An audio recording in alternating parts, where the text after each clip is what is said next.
Have we reached peak smartphone? This question has been floated around for a while and made rounds in smartphone geek circles. The period of dramatic and explosive shifts in upgrades seems to have slowed down in roughly the past 2 years, prompting an environment where there is little enthusiasm from users to regularly replace their devices. Perhaps the most directly related cause of this phenomenon is how huge and ridiculous the price tags are getting on newer flagship devices as compared to the little changes in the hardware and software components in the phones.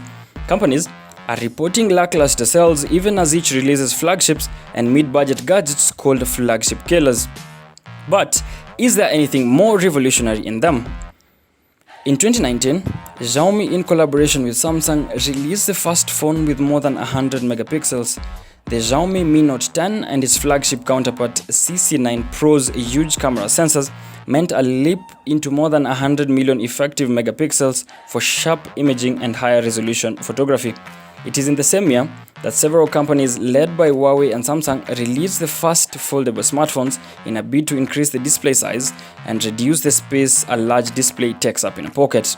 The move was also low-key a response towards the population's nostalgic reflection on an earlier generation of foldable cell phones. Towards the end of 2019, Apple announced a new chip beginning with its next generation iPhone 11 models. The A13 Bionic chip said to have the fastest GPU and CPU in a smartphone ever. These dedicated accelerators allow the CPU to process matrix math operations up to 6x faster, making the CPU capable of over 1 trillion operations per second. To understand the efficiency boost in this, the A13 chipset with machine learning power computes 1 trillion operations per second and was said to be 25% faster than the then latest Qualcomm Snapdragon 855 chip found in most Androids. Apart from the aforementioned more or less isolated upgrades and maybe an honorable reference to the higher 120Hz refresh rate fluid display in the new 5G Samsung Galaxy S20 releases, there has been nothing leapfrogging to talk about for a significant while. The competition has now shifted to a race towards 100% displays and noticeable battery capacity boosts, more cameras, pop-up cameras, rotating cameras, etc. Samsung experiments with curved displays, OnePlus is experimenting with X-rays in their cameras, Apple is still reluctant to go fully AMOLED with the displays, and we are still furiously clapping when one more camera is added at the back of our rectangular glasses. Is there anything significant to look forward to anymore? It is increasingly looking like every smartphone that is being released into the market these days is almost the same as its predecessor. It begins to appear that there is no longer good reason to spend more than $1,000 in this year's new phone when you still have last year's phone with the same price tag.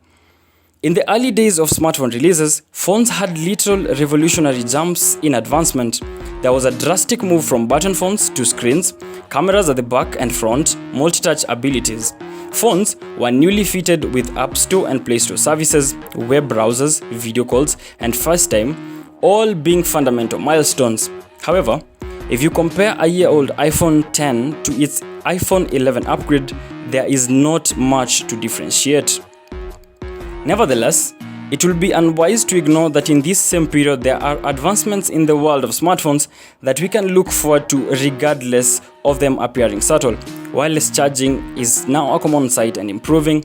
Wireless audio capabilities have led to the removal of the headphone jack, and we even need to mention the 5G speeds coming with the next generation smartphones. Some of the innovations such as higher refresh rates, reduced latency, computational photography, huge storage spaces, voice recognition, and on-screen super-fast fingerprint sensors manage to disappear in the background and seem non-fundamental. The specs in these new phones might not be extraordinarily newer than we are used to, but it cannot be underscored enough that their combined ability is credible innovation. Phones in this generation last longer and perform better with the continued software upgrades, and their seemingly subtle changes should not lead us to think we are at peak smartphone.